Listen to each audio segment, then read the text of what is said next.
ಸುದ್ದಿ ಮಾಡಿ ಸುಮ್ಮನೆ ಕೂರಲ್ಲ ಪ್ರಜಾಶಕ್ತಿ. ವರದಿ ಮಾಡಿ ಒಂದೇ ದಿನದಲ್ಲಿ ಬಿಗ್ ಇಂಪ್ಯಾಕ್ಟ್.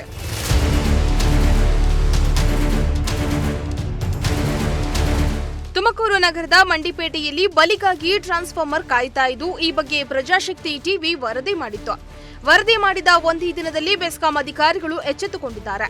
ಸುದ್ದಿ ಮಾಡಿ ಒಂದೇ ದಿನದಲ್ಲಿಯೇ ಸ್ಥಳಕ್ಕೆ ದೌಡಾಯಿಸಿದ ಬೆಸ್ಕಾಂ ಸಿಬ್ಬಂದಿ ಟ್ರಾನ್ಸ್ಫಾರ್ಮರ್ ಕೆಳಗೆ ಬಿದ್ದಿದ್ದ ವೈರ್ಗಳನ್ನು ಸರಿಪಡಿಸಿದ್ರು.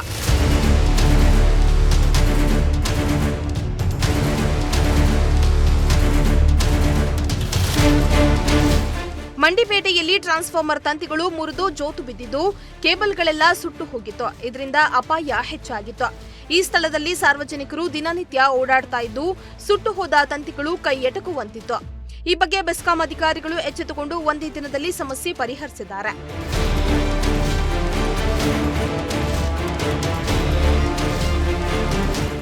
ಹೌದು, ನಿನ್ನೆ ಪ್ರಜಾಶಕ್ತಿ ಟಿವಿಯಲ್ಲಿ ಈ ಬಗ್ಗೆ ಸುದ್ದಿ ಪ್ರಸಾರ ಮಾಡಲಾಗಿದ್ದು, ಬೆಳ್ಳಂಬೆಳಗ್ಗೆಯೇ ಎಡಬ್ಲ್ಯೂ ನಾಗರಾಜ್ ದೌಡಾಯಿಸಿ ಮುಂದೆ ನಿಂತು ಟ್ರಾನ್ಸ್ಫಾರ್ಮರ್ ಕೆಳಗೆ ಬಿದ್ದಿದ್ದ ವೈರ್ಗಳನ್ನು ಸರಿಪಡಿಸಿದ್ದಾರೆ. ಈ ವೇಳೆ ಟ್ರಾನ್ಸ್ಫಾರ್ಮರ್ ಕೆಳಗೆ ಕಸವನ್ನ ಹಾಕುವುದಾಗಲಿ ಅಥವಾ ಕಸವನ್ನ ಸುಡುವುದಾಗಲಿ ಮಾಡಬೇಡಿ ಎಂದು ಮನವಿಯನ್ನ ಮಾಡಿಕೊಂಡ್ರು. ಕ್ಯಾಮರಾ ಪರ್ಸನ್ ಸಂಜಯ್ ಜೊತೆ ದೀಪಕ್ ಕೆಂಕರೆ, ಪ್ರಜಾಶಕ್ತಿ ಟಿವಿ, ತುಮಕೂರು.